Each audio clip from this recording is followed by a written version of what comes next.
Yesu ashimwe cyane. Ikintu ntangora kuvugana jewe umuntu wari uguru sinduye ukabona cyangwa ikivuga ndabyibutse mama ndakigwaye ndatangaha nabari kuwambe kuwa kabiri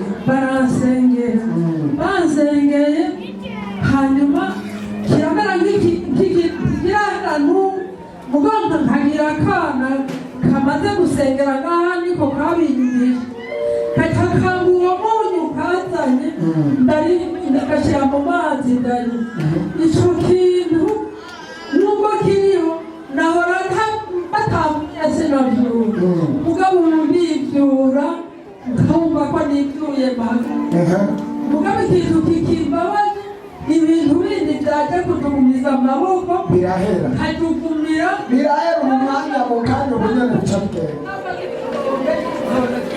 umwanya usura kujugumira wowe nurizera mama kugiye gukira mu mwanya wewe turagusengera mu bantu bataha tutabonanye wewe ube ntutahe tutabonanye turagusengera ukujugumira ntuzosura kukukukundi komera amashimu imana utere haleluya niwe utawinjira ko no guhaguruka bijya na guhagurukije none ubona utakuragenda ushobora kubona ibitanga urashima imana sawa sawa tambuka n'ibinyaruka mu bisa nyaruke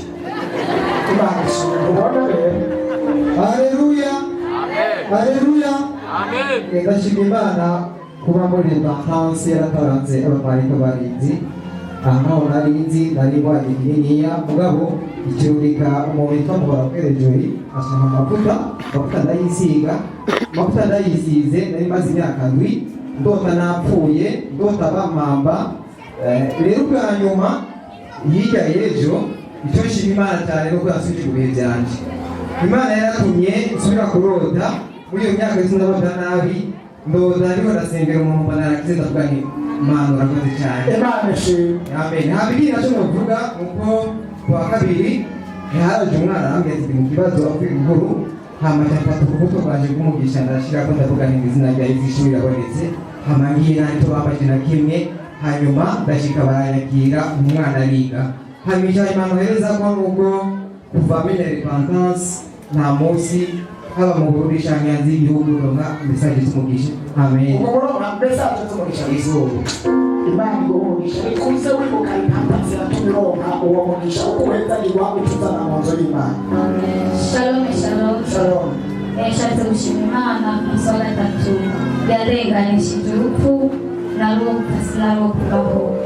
ndatabaza abakozi b'Imana bahano baranyarutse mbera kumusengera nafashwe n'umutima waturumbuka mampaye kwa muganga basanga ugeze kuri neza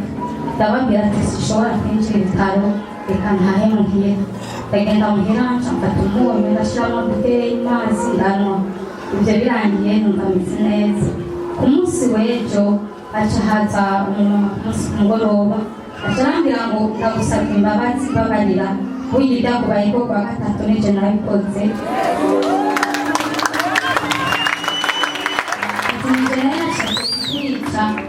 kugira ngo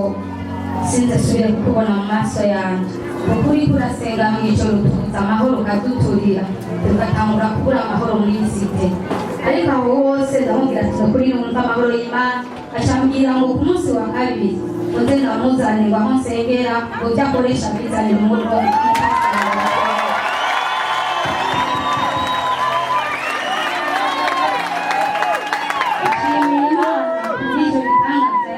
biciye muri uwo munyu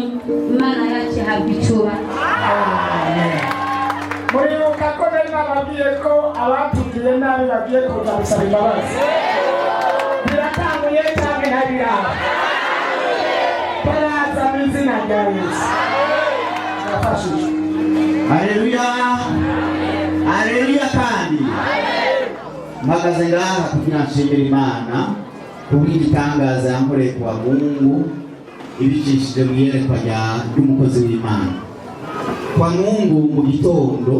umwana wanje yazindutse arwaye cyane arembye yarashuha agacika intege hama nshagabwira mama wiwe ati Yesu ushobora kusiba guseye umutware kwa muganga bamupime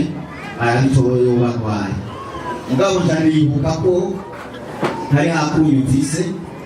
camanza ndakamuhaye nje gusenga siga umenga arameze neza akebuke amariye kwa muganga barapima ibipimo byose bishoboka barabura indwara. Nukuri ndashima Imana ko umwana yakize ameze neza. Iyo ndwi yose yahise ndamubaza ati mwumva gute warakize nta kagorane mfise? Akambwira ati papa nta ngorane narakize. Amashyi menshi ku mwami Yesu. Yesu ashimwe.